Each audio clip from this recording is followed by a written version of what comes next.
The Lamar Jackson deal, I think, is inflated due to the Deshaun Watson contract.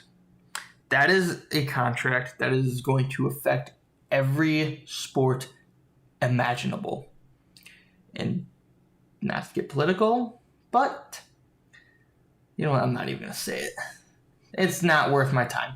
Anyways, so the reason I'm bringing this up is because if I am Baltimore, yes, I want to keep my quarterback, but at the same time, football at the end of the day is a business.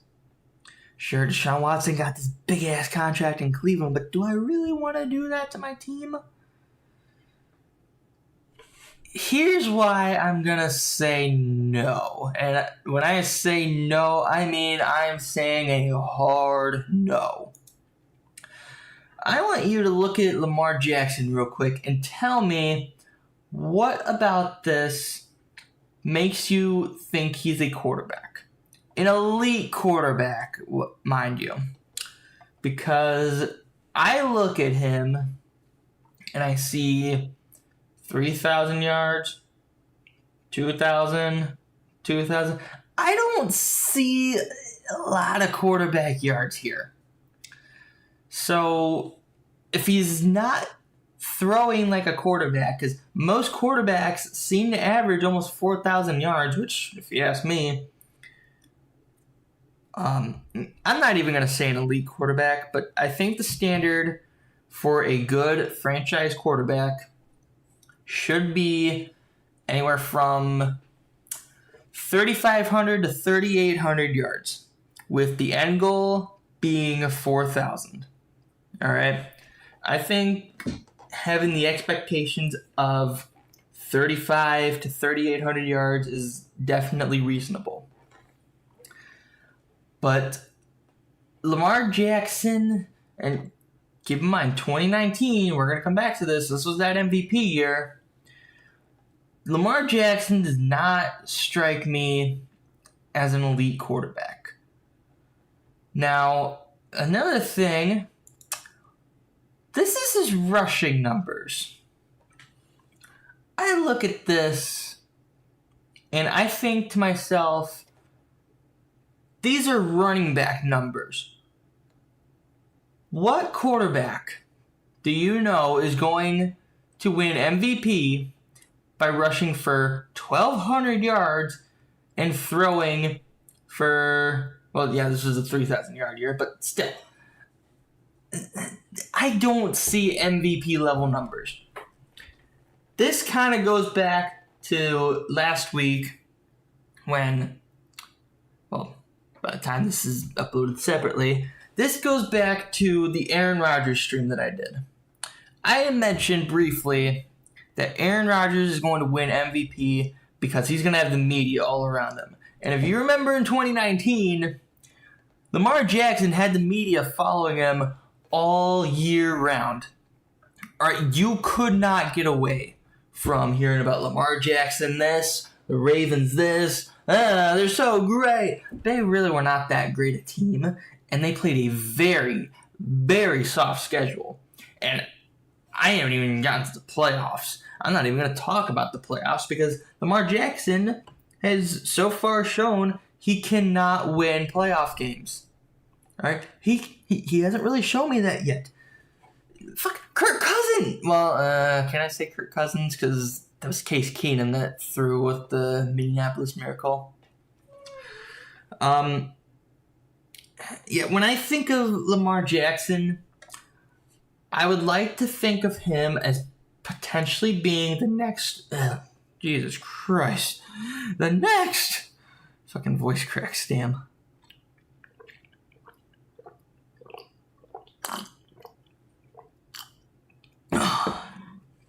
Almost recovered from that concert. I'm like 90% there. But when you look at Russell Wilson, these are his passing numbers. We're looking at from 2012, I guess we'll say 2016. These are elite passing numbers to me. I know I said 3,500 yards. He's getting 31, 33, 34, 4,000, 4,200. All right. These are very, very good numbers to me. And hell, I'll even look at his QB rating here. This record. Where the fuck is this QB rating? There it is. You know, high 60s, maybe 70s. Lamar Jackson, he is not really putting up high QB ratings. 83, that is inflated because remember, this was the year the media was all over him. But compared to Russell Wilson in his early years, and trust me, we're going to come back to Russell Wilson on Wednesday. We're going to come back to him on Wednesday. I got a lot to say about Russell Wilson here. I'm looking at you, Denver. But, looking at his early years, these are elite quarterback numbers. The other thing I want to look at is his rushing numbers. When I think of Russell Wilson, I think... Wait. Oh, wait, that's Lamar Jackson again. Russell Wilson's rushing numbers. I'm looking at him. Yes, he's not getting thousands of yards. He's not getting running back numbers. But this was at a time when the college style offense was really becoming a thing in the NFL. And when I think of Lamar Jackson, I have a very, very difficult time thinking of him as an NFL quarterback. I think of Lamar Jackson as a college quarterback. Granted, he didn't have a ton of media on him. He was a Heisman finalist. I don't think he ever won the Heisman. I should fucking know that. But I think of Lamar Jackson as a college quarterback. I've never thought of him as an NFL quarterback because he has not shown me that he can be an NFL quarterback. When he runs the ball, I barely think of him as a running back because he has shown me that he can't really hold on to the ball very well because at the time he had a lot of fumbles. He lost the ball on a lot of possessions when he was running. That to me is a problem. Granted, it's going to happen to people, but it seemed like it was happening every other time with Lamar Jackson. I remember there was a play, I forget the team he was going up against, but it might have been Cleveland. But he was trying to jump over the line and into the end zone for a touchdown. Well, the ball was swatted out of his hands before he crossed the line, so it should have been a fumble. And I don't remember the exact way this play went down, but he lost the ball in a very, very piss-poor fashion, and the other team ended up getting possession. I think the Ravens lost that game, actually. Again, I can't remember who they played, but I think I would have remembered them winning that game with a moment like that happening. But yeah, I don't think Lamar Jackson has really earned this contract. I think he should still get some sort of payment, but I don't think the big boy contract he got should have been what the Ravens gave out. Because at the end of the day, football is a business. That, to me, was not a very good business decision from the Ravens. So that's my thoughts. Again, I want to think of him as the next Russell Wilson, but he has not shown me that, or Lamar Jackson, I should specify. I want to think of Lamar Jackson as the next Russell Wilson, but I can't. I can't see him as the next Russell Wilson. If anything, I see him more as a Johnny Manziel, only he has developed as an NFL quarterback. So, yeah, that's... I just don't understand how everyone thinks Lamar Jackson is this great quarterback. Somebody explain to me, please, in the comments how Lamar Jackson is an elite quarterback. I want to hear people's thoughts on that. I really, really do, because I just don't see it. Anyways, we're going to move on to Nelson Agholor. He's coming in from New England. Now, I remember Nelson Agholor really getting big in Philadelphia. But looking at his stats, this is another player that reminds me of Randall Cobb, especially after we've talked about him. And actually, do I want to go the Dez Bryant route? Ooh. Do I want to call Nelson Agholor Dez Bryant? Let me know. I want to know people's thoughts on this. You know what? I think I'm going to make a post on Reddit. Is Nelson Agholor... Let me write this down. I bought a notebook for this stuff, actually. I bought a notebook when stuff like this comes up, and I want to remember stuff that people say and shit.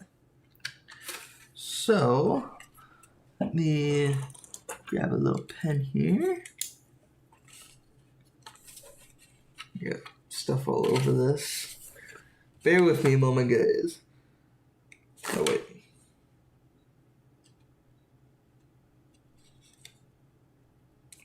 There we go. Let's see. Nelson Agholor versus Dez Bryant. All right, I'm gonna remember that. Yeah, these little notebooks are great. I love them. Where's that bookmark at?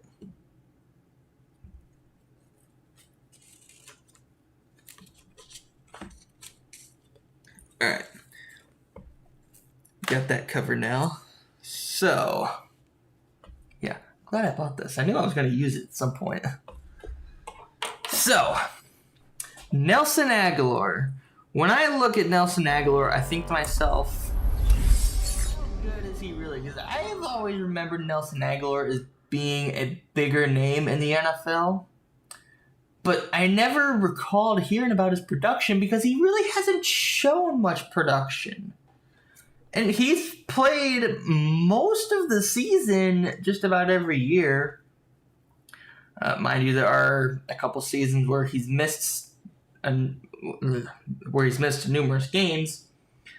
But I don't know that Nelson Agholor is really going to be a game changer for Baltimore. Especially looking at the past couple of years in New England. This is a really telltale sign of what Baltimore's... Sorry about the camera. This is a telltale sign of what Baltimore's really getting. And he's played just about every game. He only started 7 games in 2022, but he's shown he can stay on the field. But to not have a 1,000-yard season, not even close. Don't give me shit about 896 yards. That's not even close to 1,000 if we're being honest. I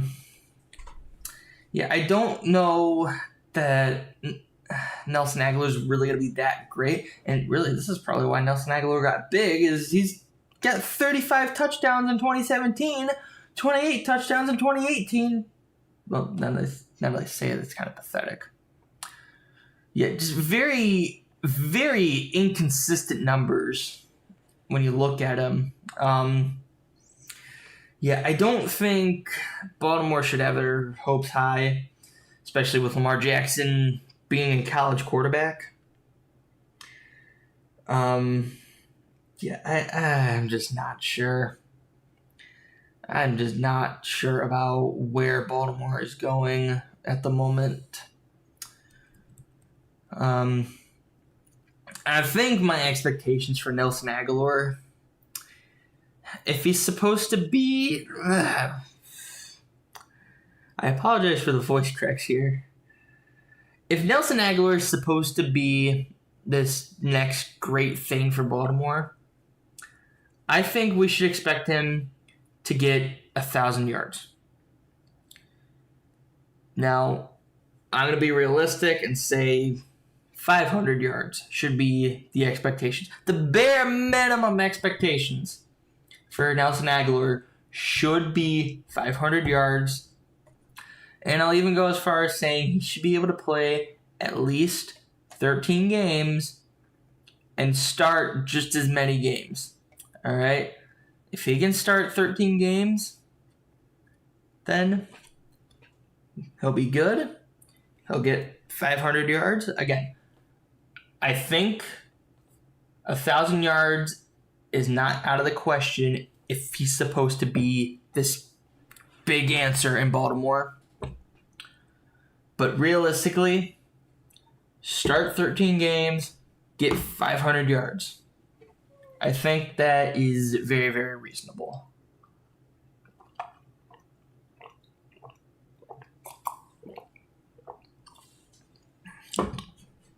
Now, the last big story coming out of Baltimore, and I'll even say mid-story, Baltimore picked up Odell Beckham. Now, hear me out on this. Don't give me shit about Cleveland. Alright? Because initially you can see he played 6 games in Cleveland in 2021. 2020, he only played in 7. 2019 was the Freddie Kitchens year, so that offense fucking failed, let's be honest. But he still managed to hit 1,000 yards, but then he didn't play for the full season. So, yeah, don't give me shit about Odell Beckham being this player that just fell off. All right, Odell Beckham did not fall off. It's just he is not playing. And when you look at the amount of games that he plays, I'm looking at the Giants here, when he plays most of the season, he can put up yards. You know, 2018, he only played in 12 games, but he still had 1,000 yards. 4 games in 2017, so yeah, 300 yards. We'll get over that. But Odell Beckham, I would still say, is an elite talent. It's just, can he stay on the field, and what is the offense going to be like? Because, yes, the big picture is what's the offense going to look like, but if he's on the field consistently, Odell Beckham can put up elite numbers. 1,000 yards, we're calling the benchmark here for wide receivers. He has shown he can get 1,000 yards. He's shown he can get 1,300 yards. So, I think if Baltimore can keep Odell Beckham on the field, then they're going to get an elite player. But the other thing, too, can't forget about this, Lamar Jackson's passing. Because he's got to throw all these yards to a number of different wide receivers. So, now that I'm looking at this here, 7 comebacks, 10 game win. That is absolutely pathetic, Baltimore. You should be dominating games. Why are we looking at this? That is pathetic. But, yeah, back to Odell Beckham. If he can stay on the field and Lamar Jackson can actually throw a football, Baltimore has an elite talent. Let's be honest. Now, this is just something I wanted to pull up for fun. Odell Beckham can kind of throw. He's only throwing, 2 or 3 passes a year? No, not even 3, but he's only throwing 1 or 2 passes a year. But when you look at his touchdowns, he had 2 touchdowns with the Giants.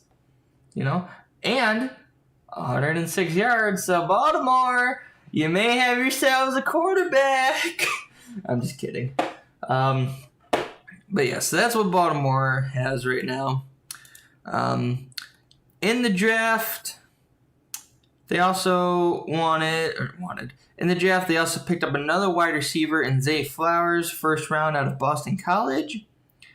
And then I brought up a third-round player, Trenton Simpson, linebacker, out of Clemson. So I'm not really going to discuss him, but there's another reason why I wanted to talk about Odell Beckham. I want to look at his first 4 years here, so 2014 to about 2017. Now, we're going to look at Zay Flowers. Coming out of college, Zay Flowers really never stood out. Even 2020, I'm not going to say he really stood out as a player. Boston College, not the biggest school you'll find, but they can be competitive. They gave us Matt Ryan, so that's something to be proud about. But then when you look at Odell Beckham's first 4 years, he's putting up 1,000 yards, minus 2017, of course. But no, he's putting up nearly 1,500 yards, we'll call it. Zay Flowers, on the other hand, he only hit 1,000 yards once. And really, 2020 and 21, did he come close? We're going to say no. I think I would set my expectations high for Zay Flowers, though, because he has built a little bit of momentum coming out of college. So here is what I want to see out of Zay Flowers. Odell Beckham, in his first 4 years in the NFL, he was getting about 100 receptions. So here is my expectations for Zay Flowers. I want to see him hit 1,000 yards. Maybe not his rookie year, but we'll say his second and third year, he should be able to hit 1,000 yards. By year 4, I want to see him hit 1,200 yards. If I remember to come back to this, we'll come back to this. But I want to see him hit 1,200 yards in year 4. In terms of his receptions, I'm not going to mention his reception numbers for his rookie year because, again, how much playing time is he going to get? So that's why I'm being a little more generous towards his rookie year on the yards. But by his second year, I want to see him getting about, we'll say 80 receptions. We'll be nice. Year 3, I want to see him getting 90 possibly. Again, I know that's tough with Lamar Jackson being quarterback, but I think that is going to set some very good expectations for Zay Flowers. That's also going to set some expectations for the Ravens. So keep that in mind. Year 4, I want to see him get 100 receptions if he's going to get 1,200 yards. So that is my thoughts on the AFC North. Hopefully we'll come back to this after Zay's 4 years. Hopefully I remember that.